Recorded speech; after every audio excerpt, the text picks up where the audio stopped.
Most wars begin with a grand proclamation, a clash of ideologies, or a dispute over a throne.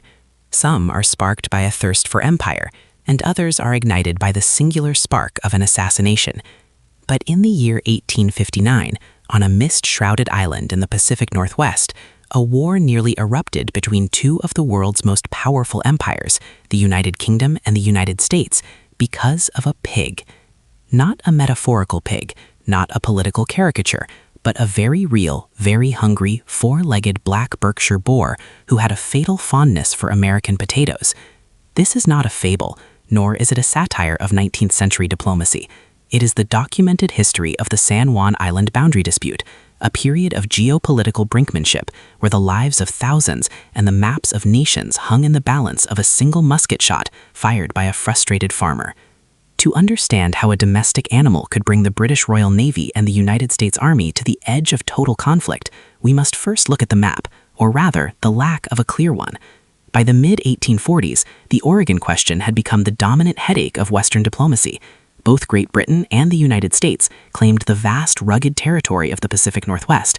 After years of posturing and the popular American slogan, 54-40 or fight, the two nations finally sat down to draw a line. The result was the Oregon Treaty of 1846.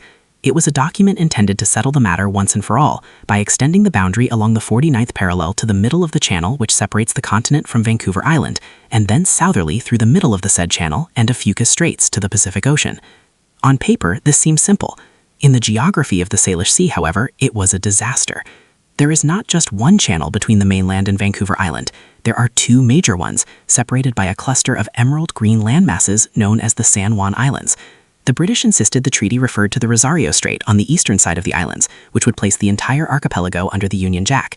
The Americans argued the treaty meant the Haro Strait to the west, which would place the islands firmly under the Stars and Stripes. Because the treaty's language was so maddeningly vague, both nations walked away from the table believing they owned the San Juan Islands. For 13 years, this ambiguity simmered like a slow-burning fuse. By 1859, the San Juan Islands had become a microcosm of this international tug-of-war. The Hudson's Bay Company, acting as the commercial arm of the British Empire, had established the Bellevue Sheep Farm on the southern end of San Juan Island. It was a massive operation, eventually home to thousands of sheep, overseen by a dry, dutiful Englishman named Charles Griffin. To the British, the island was a private ranch and a crown possession. However, American settlers, fueled by the spirit of manifest destiny and the promise of free land, began to arrive and squawk on what they considered American soil. Among these newcomers was a man named Lyman Cutlar. Cutlar was a rough-edged Kentuckian who had come west looking for a new start. He built a small cabin and planted a modest patch of potatoes on a fertile slope, right in the middle of what the Hudson's Bay Company considered their sheep run. The tension on the island was palpable, though it remained largely civil for a time. The Americans and the British lived in a strange parallel reality, each ignoring the other's claims to sovereignty, while occasionally sharing a drink or trading supplies. But the geography was working against them. Cutlar's potato patch had no fence. To a pig owned by the Hudson's Bay Company, those potatoes were not a geopolitical statement, they were a buffet. On the morning of June 15, 1859, Lyman Cutlar looked out his window and saw a large black Berkshire boar rooting around in his garden, systematically destroying the crop he had worked so hard to cultivate. This was not the first time the pig had trespassed, and Cutlar's patience had finally reached its limit. In a fit of rage, Cutlar grabbed his rifle, stepped onto his porch, and took aim. A single shot rang out through the damp island air. The boar collapsed, dead among the ravaged potato plants. In that moment, the silence of the island was broken by more than just a gunshot. The fragile peace of the frontier had been shattered. Cutlar, perhaps realizing the gravity of his actions, or perhaps simply feeling the pang of neighborly guilt, went to find Charles Griffin to apologize. He found the Englishman and explained the situation, offering to pay $3 in compensation for the dead animal. Griffin, however, was in no mood for apologies or $3 settlements. The boar was a high-quality breeding animal, and to Griffin it represented the authority of the Hudson's Bay Company. He demanded $100, an exorbitant sum at the time, and informed Cutlar that he was a trespasser on British land. Cutlar, his Kentucky pride flaring, retorted that the pig was the trespasser, and that Griffin should have kept his livestock under control. The conversation quickly devolved from a dispute over property damage into a heated argument over national sovereignty. Griffin reported to Cutlar, "You Americans are a nuisance," to which Cutlar replied, "It is very well for you to say so, but that pig was eating my potatoes." The situation might have ended there, as a bitter neighborhood feud, if not for the intervention of the British authorities. Griffin reported the incident to his superiors in Victoria, on Vancouver Island. The British governor, James Douglas, was a man of iron will and little patience for American encroachment. He saw the shooting of the pig as a criminal act committed on British soil. He threatened to have Cutlar arrested and taken to Victoria for trial. To the American settlers on San Juan, this was an intolerable threat. If a British official could snatch an American citizen off his farm for protecting his crops, then no American in the territory was safe. The settlers drafted a petition for protection directed to the American military commander of the Department of Oregon. That man was Brigadier General William S. Harney. Harney was not a man known for his diplomatic tact or his love for the British. He was a veteran of the Indian Wars, a firebrand, and a staunch expansionist. When he received the petition, he didn't see a dead pig. He saw an opportunity to assert American dominance in the region, and perhaps even provoke a confrontation that would settle the boundary dispute once and for all. Without consulting his superiors in Washington, D.C., Harney ordered a company of the 9th Infantry to San Juan Island. The man he chose to lead this expedition was Captain George Pickett. At the time, Pickett was a young, flamboyant officer who would later gain immortality for his ill-fated charge at Gettysburg. On July 27, 1859, Pickett and 66 American soldiers landed on the southern shore of San Juan Island. They set up camp near the Hudson's Bay Company Wharf and issued a proclamation. San Juan Island is a territory of the United States, and American law would be the only law recognized. Pickett, with his characteristic bravado, stood his ground as the British stared in dispute from their ships in the harbor. The arrival of American troops transformed a local squabble into an international crisis. When Governor Douglas learned of the landing, he was furious. He didn't see 66 soldiers. He saw an invasion. He immediately dispatched the HMS Tribune, a 31-gun frigate, to the island with orders to prevent the Americans from establishing a permanent foothold. As the massive British warship dropped anchor in Griffin Bay, its cannons pointing directly at Pickett's meager camp, the stakes were raised to an impossible height. The pig was dead, but the ghosts of 1812 were very much alive, and the boring history of a quiet island was about to get much, much bigger. The massive hull of the HMS Tribune did not just represent British naval power, it represented a wall of wood and iron that seemed to dwarf the very island itself.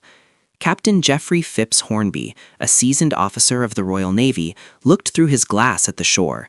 He saw the meager American encampment, a collection of tents and a hastily raised flag, and he saw Captain George Pickett. To Hornby, the sight was less an act of war and more an act of insolence. His orders from Governor James Douglas were clear: prevent the Americans from establishing any permanent presence on San Juan Island. However, the interpretation of those orders would become the fulcrum upon which the fate of two empires balanced. Pickett, for his part, was not intimidated by the 31-gun frigate. If anything, the presence of the Tribune served to sharpen his resolve. He moved his camp from the vicinity of the Hudson's Bay Company Wharf to a more defensible position on a ridge overlooking the harbor. It was a tactical move, but one that signaled to the British that he had no intention of leaving. He famously declared that he would make a second Bunker Hill of the island, a statement that was as much a provocation as it was a promise. Pickett knew he was outgunned, but he also knew that the British were hesitant to fire the first shot. In the delicate dance of mid-19th century diplomacy, the one who pulled the trigger first was often the one and lost the moral high ground. The standoff intensified as reinforcements began to arrive, though not in the way Pickett might have hoped. Within days, the HMS Satellite, a 21-gun corvette, and the HMS Plumper, a surveying vessel, joined the Tribune in Griffin Bay. The British now had over 60 guns aimed at a patch of dirt held by 66 men. The disparity was comical, a fact not lost on the British sailors who watched the Americans through their binoculars. Yet, despite the overwhelming force at his disposal, Captain Hornby refused to land his Marines. He was a professional sailor, not a politician, and he recognized that landing troops onto territory occupied by a sovereign military force was an act of war, that his commission might not survive if it went poorly. Back in Victoria, Governor Douglas was losing patience. To him, the American presence was a blatant violation of the Treaty of Oregon and an insult to the British Crown. He viewed the Hudson's Bay Company's interests as synonymous with British interests, and the invasion of San Juan Island was an existential threat to the company's dominance in the region. Douglas sent a series of increasingly frantic dispatches to Hornby, urging him to dislodge the Americans if necessary. Hornby, however, found a loophole in his instructions. He was ordered to prevent the landing, but Pickett had already landed. To Hornby, preventing a landing was different from expelling an established force. It was a subtle linguistic distinction that may have saved thousands of lives. While the British debated the semantics of their orders, the Americans were busy escalating the situation from their own side of the water. General William S. Harney, the commander of the Department of Oregon, and the man who had authorized Pickett's mission, was not a man of nuance. He was a veteran of the Mexican-American War and a known firebrand who harbored a deep-seated suspicion of the British. When he received word of the British naval buildup, he did not seek a diplomatic solution. Instead, he ordered more troops to San Juan Island. On August 10, 1859, the situation shifted from a local standoff to a full-scale military confrontation. Lieutenant Colonel Silas Casey arrived aboard the steamer USS Massachusetts, bringing with him 3 companies of the 9th Infantry. This was followed shortly by the arrival of the Star of the West, carrying even more men and supplies. The American force on the island swelled from 66 men to nearly 500. They brought with them 8 32-pounder cannons, which they began to haul up the steep slopes of the island to reinforce Pickett's position. The Americans were no longer just a symbolic presence, they were becoming a fortified garrison. The arrival of the Massachusetts was a moment of high drama cloaked in the mundane reality of Pacific Northwest weather. A thick, impenetrable fog had rolled into the Strait of Juan de Fuca, masking the movement of the American ships. The British lookouts on the Tribune and the Satellite could hear the churning of paddle wheels and the muffled shouts of men, but they could see nothing. By the time the fog lifted, the American strength had tripled. The British now faced a much more formidable opponent, and the window for a quick, bloodless eviction had slammed shut. As the American numbers grew, so did the British fleet. Rear Admiral Robert L. Baines, the commander of the Pacific Station, arrived aboard his flagship, the 84-gun HMS Ganges. The Ganges was a behemoth, a massive ship of the line that represented the pinnacle of British naval architecture. With the arrival of the Ganges, the total British armament in the bay reached 167 guns and over 2,000 sailors and marines. The bay was so crowded with warships that the tiny sheep of the Hudson's Bay Company farm must have felt like they were living in the shadow of a floating city. Admiral Baines, however, proved to be the coolest head in the entire theater. When he arrived and was briefed by Governor Douglas, he was reportedly appalled by the governor's insistence on military action. Douglas demanded that Baines land the Marines and clear the island. Baines, looking out at the American fortifications and the sheer absurdity of the situation, famously remarked that he would not involve two great nations in a war over a squabble about a pig. His refusal to escalate was a direct snub to Douglas, but it was also a masterclass in military restraint. Baines understood that while he could easily obliterate Pickett's camp, doing so would trigger a war that neither London nor Washington, D.C. actually wanted. Despite Baines's restraint, the tension on the ground was agonizing. The soldiers and sailors were so close that they could hear each other's evening bugle calls. American sentries paced the ridge while British Marines practiced rowing maneuvers in the harbor. There were moments of strange, boring civility amidst the threat of annihilation.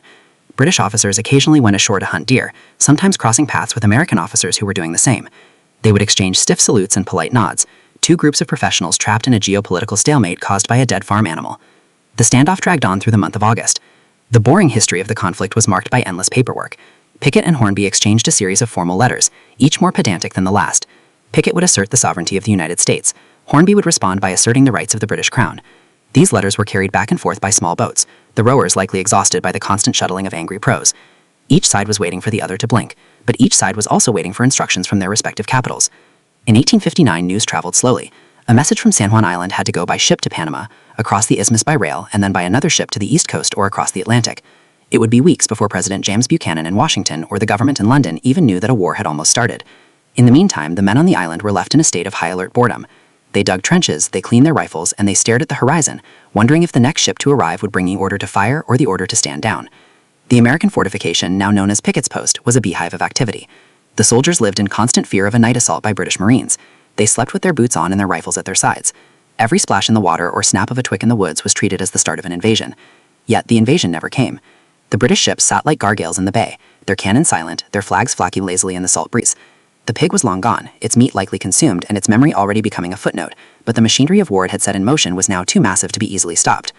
As the summer sun began to wane and the autumn rains approached, the standoff at San Juan Island reached its zenith. The island was a powder keg, and the world was about to find out if the fuse, lit by a potato-thieving pig, would finally reach the barrel. The standoff was no longer just about a piece of land. It was a test of national pride and military ego. And while the soldiers on the ridge and the sailors in the bay waited for the spark, a distant figure was already being dispatched from Washington to try and extinguish the flames before they consumed a continent. The arrival of General Winfield Scott was the only thing that could change the trajectory of the pig war, but until he arrived, the guns of the Ganges remained leveled at the heart of the American camp. The next chapter of this boring history was about to be written in the halls of power, far from the muddy shores of San Juan. The news of the escalation had taken weeks to reach the humid air of Washington, D.C. In an era where information traveled at the speed of a steamship, the government remained unaware of the potential apocalypse in the Pacific Northwest for nearly 2 months. When the dispatches from General Harney finally crossed President James Buchanan's desk, the reaction was not patriotic, but of absolute exhaustion. Buchanan was presiding over a nation rapidly fracturing at the seams. The last thing he needed was a third war with the British Empire over a patch of dirt and a dead pig. The sheer absurdity of the entire situation was lost on no one in the cabinet. They saw the maps, read the casualty report, 1 pig, and realized that Captain Pickett and General Harney had hijacked the nation's foreign policy from a remote outpost 3,000 miles away from the center of power. The man chosen to rectify this mess was Winfield Scott, the General-in-Chief of the Army. Known as Old Fuss and Feathers, Scott was a relic of a grander, slower age. He was 73 years old, weighed well over 300 pounds, and suffered from a litany of ailments, including chronic gout and painful dropsy. He could no longer mount a horse without a winch or a very sturdy ladder, and his preference for fine wine and elaborate military dress made him seem unlikely for a rugged frontier negotiation. Yet Scott possessed a temperament that the hot-headed Pickett lacked. He was a master of the cool down. He was the professional firefighter of American diplomacy, sent to douse the flames of egos that had grown too large for their own good. Scott was the only man Buchanan trusted to handle the British without firing a shot. Scott's journey was a marathon. He boarded the steamer Star of the West, a ship that would later gain fame for being the target of the first shots of the Civil War, and began the long trek south toward the Isthmus of Panama. The journey involved a grueling train ride across the jungle, where the heat was oppressive and the threat of yellow fever ever present, followed by another steamer voyage up the Pacific coast. While Scott labored through the tropics, the tension on San Juan Island had curdled into a strange, stagnant routine. The British fleet, now boasting 5 warships and over 2,000 men, loomed over the American camp. Captain Pickett, sensing the weight of the Empire pressing down on him, had ordered his men deeper. The American redoubt was a maze of muddy trenches and earthworks, a testament to the stubbornness of a commander who refused to acknowledge that he was outgunned, outmaneuvered, and outmatched. Life for the average soldier was a study in the sheerest form of military monotony. Despite the looming threat of a broadside from the HMS Ganges looming in the harbor, the men spent their long hours fighting fleas and damp gunpowder in the increasing drizzle. There were no heroic charges, no desperate defenses of the flag. Instead, there were long shifts of guard duty, where the most exciting event might be a stray sheep or the arrival of a supply boat carrying excessive amounts of salted pork, a grim irony that was likely not lost on the hungry troops. The British sailors were similarly occupied, peering through telescopes at the Yankee camp and wondering why they were anchored in a rainy bay instead of enjoying the comforts of Victoria. This was the boring reality of the Pig War, a high-stakes chess match played by men who would much rather have been literally anywhere else in the world. Admiral Baines, the commander of the British naval forces, was sensible. He had been given orders by Governor Douglas to land troops and force the Americans off the island, but he had repeatedly refused. He had famously and quite correctly remarked that he would most certainly not involve 2 great nations in a war over a squabble about a pig. This restraint was the only thing keeping the Ganges from leveling Pickett's camp. Admiral Baines knew very well that if he fired, he would be the man who started a massive and unnecessary conflict. Pickett, meanwhile, seemed to be waiting for the British to make the first move, so he could be the man who died for his own country. It was a tense, quiet stalemate of temperament. While Douglas fumed in his office in the town of Victoria, accusing the Navy of cowardice, Baines remained steadfast, waiting for a diplomatic lifeline to be thrown from the far distant east. When Winfield Scott finally arrived at the muddy shores of Port Townsend in late October 1859, he did not come with an army, but with a pen and a mandate to stop the madness. He bypassed the local commanders, recognizing that General Harney and Captain Pickett were part of the problem, not the solution. Scott began correspondence with Governor James Douglas. The letters were a study in Victorian politeness masking a desperate struggle for control. Scott's strategy was simple. He proposed a joint occupation. He suggested that both sides reduce their forces to a symbolic level, 100 men each, until a formal treaty could be negotiated by their respective governments. This was a radical departure from Pickett's all-or-nothing stance, and it signaled to the British that the adults had finally arrived on the scene. Scott was sidelining the firebrands who had started the entire unnecessary conflict through his own sheer diplomatic weight. The negotiations were not at all easy. Governor Douglas was a man of the Hudson's Bay Company, accustomed to absolute authority, and he felt that any compromise was a surrender of British sovereignty. He wanted the Americans gone entirely. Scott, however, was a master of the slow walk. He used his physical infirmity and slow movements as a tactical advantage, dragging out meetings and relying on his vast experience to outmaneuver the younger, more aggressive governor. He pointed out the cost of maintaining such a large naval presence for an island of questionable value. Gradually, the inherent logic of de-escalation and calm began to take hold. The British government in London, once they received word of the situation, were equally horrified and sent unequivocal instructions that mirrored Scott's desire for peace. A full-scale war with the United States was unthinkable for the British at that moment, especially over a single, dead Hudson's Bay Company pig. By the time the first frosts began to bite at the Gary Oaks on San Juan, the war had begun to evaporate. Scott's proposal was finally accepted. The British fleet, with its hundreds of guns and thousands of sailors, sailed back to Esquimalt, leaving behind only a small detachment of Royal Marines. On the American side, the bulk of the troops were withdrawn, leaving Captain Pickett and a small skeleton crew to occupy the camp. The Ganges was no longer leveled at the heart of the American camp. The powder keg had not exploded. The fuse had been carefully and deliberately pinched out by an old man with gout and a penchant for protocol. Yet the central question of who actually and legally owned the island remained unanswered, hanging in the cold air like the thick and swirling autumn fog. The Pig War was certainly not over, but it had entered its most enduring phase, a state of permanent, peaceful diplomatic limbo. This limbo would persist for 12 long years, transforming San Juan Island from a theater of potential carnage into a curious laboratory of international cooperation. With the departure of the heavy warships and the reduction of the garrisons to just 100 men each, the tension that had gripped the Pacific Northwest began to thaw into a routine of profound, almost rhythmic dullness. The joint occupation became a period characterized not by the rattle of musketry, but by the scratching of fountain pens and the clinking of tea sets. The two camps, separated by 13 miles of dense Douglas fir and marshy lowland, established a relationship that was less like an armed standoff and more like a competitive neighborhood association. At the northern end of the island, tucked away in the sheltered scenic cove of Garrison Bay, the British established English Camp. Under the command of Captain George Pickett of the Royal Marines, the British site became a model of Victorian colonial order. They erected a formal blockhouse, comfortable barracks, and even a formal garden that featured roses imported from England. Pickett was a man who understood that if one must occupy a disputed wilderness, one should do so with a certain level of decorum. Meanwhile, at the southern tip of the island, on a windswept, treeless bluff overlooking the Strait of Juan de Fuca, the Americans maintained American Camp. It was a starker, more utilitarian affair, where the soldiers huddled against the biting salt winds in wooden huts and earthen redoubts. Despite the distance and the differing aesthetics of their encampments, the two garrisons became remarkably close. History often remembers the Pig War for its absurdity, but the decade of joint occupation was defined by a genuine, if somewhat surreal, camaraderie. Officers from both sides regularly exchanged invitations to formal dinners.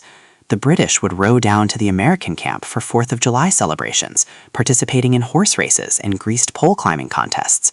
In return, the Americans would travel north to toast Queen Victoria's birthday with gin and tonic and cricket matches. It was a war where the primary weapons had become the exchange of newspapers and the sharing of plum puddings. The soldiers, far from the centers of power in London and Washington, D.C., realized that they had more in common with each other than with the distant politicians who were arguing over their borders. The looming specter of the American Civil War in 1861 briefly threatened to disrupt this tranquility. Captain George Pickett, the man whose bravado had initially ignited the crisis, received his orders to return east to join the Confederate States Army. He left San Juan Island behind, trading the quiet skirmish over a pig for the bloody fields of Gettysburg, where his name would be forever etched into history for a far more lethal type of charge. With Pickett gone, the American camp fell under the command of a succession of officers who were far more interested in maintaining the status quo than in provoking the British. For the duration of the American Civil War, the British remained scrupulously neutral, watching from their manicured garden as the United States tore itself apart. The Pig War, essentially forgotten by a Washington government preoccupied with its own survival, entered a state of profound bureaucratic inertia. By the late 1860s, however, the San Juan question could no longer be ignored. The ambiguity of the 1846 Oregon Treaty remained a thorn in the side of Anglo-American relations. The British still insisted that the boundary followed the Rosario Strait, while the Americans remained steadfast that it ran through the Haro Strait. To the British, the Haro Strait was too close to Vancouver Island. To the Americans, the Rosario Strait would unjustly surrender the entire San Juan archipelago. In 1871, following years of post-Civil War diplomatic maneuvering, the two nations signed the Treaty of Washington. This landmark document was designed to settle various outstanding disputes, including the Alabama claims regarding British-built Confederate ships, but it also provided a final mechanism for resolving the Pig War. The two superpowers agreed to submit the boundary dispute to a third-party arbitrator. They chose Kaiser Wilhelm I, the newly crowned Emperor of Germany. The Kaiser, wanting to ensure a decision based on rigorous logic rather than political whim, appointed a commission of 3 experts to investigate the claims: Dr. Grimm, a legal scholar, Dr. Kiepert, a renowned geographer, and Dr. Goldschmidt, a member of the commercial court. For a year, these 3 German academics pored over 18th century charts from the voyages of George Vancouver and Charles Wilkes. They scrutinized the grammar of the 1846 treaty with the intensity of theologians. While they deliberated in Berlin, the soldiers on San Juan Island continued their peaceful routine of gardening, fishing, and occasional drinking, largely indifferent to the fact that their fate was being decided by a committee of Prussians thousands of miles away. The decision was finally delivered on October 21, 1872. The German commission concluded that the American interpretation of the treaty was the most legal sound. The Haro Strait, they argued, was the main channel intended by the original negotiators, as it was wider and deeper than the Rosario Strait. Kaiser Wilhelm I signed the decree, officially awarding San Juan Island and the surrounding archipelago to the United States. The news reached the island in late autumn, carried by a steamer through the very waters that had been the subject of the dispute. The resolution was met not with cheers or protests, but with a quiet, professional resignation. There were no victory parades in the American camp and no bitter retreats from the British. On November 21, 1872, Captain George Pickett and his Royal Marines struck their colors. They packed their trunks, carefully boarded their ships in Garrison Bay, and sailed away towards Esquimalt. The British had occupied the island for 13 years without firing a single shot in anger. As the Union Jack was lowered for the last time, the American officers stood on the pier and saluted their departing counterparts. It was a remarkably dignified end to a conflict that had begun with a dead pig and a series of shouted threats. The American garrison remained on the island for a few more years to ensure a smooth transition of civilian authority, but by 1974, the last of the troops were withdrawn. The redoubts were left to the elements, and the barracks were eventually abandoned. The Lyman Cutlar of the story, the man who started it all with his rifle shot in the potato patch, had long since moved on, his name destined to be a footnote in the annals of diplomatic history. The Hudson Bay Company eventually sold its interests, and the once disputed wilderness was slowly settled by farmers and fishermen who cared little for the valweg of the Haro Strait. Today, San Juan Island stands as a national historical park, unique in the United States for being the only place where the British Union Jack is still hosted daily alongside the Stars and Stripes by the National Park Service. The English camp and American camp remain as silent monuments to a time when common sense and the slow grind of diplomacy triumphed over the impulse for war. The blockhouse still stands at Garrison Bay, and the roses still bloom in the garden where Captain Pickett once walked.